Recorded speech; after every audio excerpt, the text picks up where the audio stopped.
100 years ago. Well, perhaps not so far away as the 100. This is where I used to walk up to. And I'd walk all the way down there, waiting for a bus or a lift. Auto stop is hitching. And I'd hitch, and if I didn't get a lift to Casablanca, or Rabat, or Tetuan, as I used to occasionally do, I'd take the bus. And of course the bus conductor, El Garçon, he'd won 10,000 euros for a very, very small journey. So I would tell him, no, I don't have it. I would tell him, my friend, give me 100 dirhams for Tanja. 100 dirhams for Tanja. And you know, he'd say no, and I'd say, okay, let me off. And then he'd say, okay, because he'd give me the ticket from Casa to Tanja, and he'd keep the difference from Marrakesh to Casa. So we were both making a shilling. And if you think it was very mean of me stealing from the bus conductor, I wasn't. The bus conductor doesn't own the bus. He's paid shwiya. He has to make his own salary, really.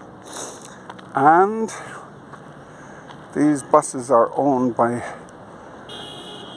institutions of the state, as in all the Arabic countries. Probably all the African countries as well, which means the police, the gendarmerie, the local police, the Air Force, they'd all own one of the bus companies. The few independents that there would be, well, but we were taken off the military or the police. But even then they weren't losing, because in truth, the leaders get everything, and the little they lose is nothing. There you are, look at that. Can you see that over there? The construction. Now, a lot of these houses, these are small individual houses, and as the old saying with a painter would say, a bit of paint hides many defects. And one of the big ones here is they used breeze blocks on these very expensive houses, who are aimed primarily at the foreigner and the corporate. And they build them, as I say, with, there you are, as you see, we just showed you, they build the skeleton, concrete, liquid concrete, and then fill in with breeze blocks.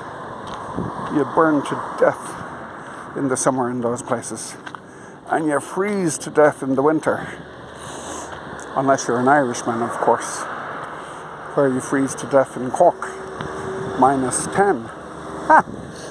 Anyway, I used to walk all the way up here down to, this is the number 11 bus, and it turns here. And I would walk all the way down to Nanis, where we used to live, and take the bus here. And that school was there then as well. And that ibis was there, and there's nothing else there. Nothing. And what I used to love along here was the tall trees. I hope they're still further down. The tall trees, they had the cranes nesting in them, or the storks. You'd call them storks. You remember the storks, the big huge birdies that bring your babies? Well, they'd be nesting. And indeed, Marrakesh was a famous place for nesting storks. I don't think I've ever seen a stork in Ireland. And if I did, somebody ate it.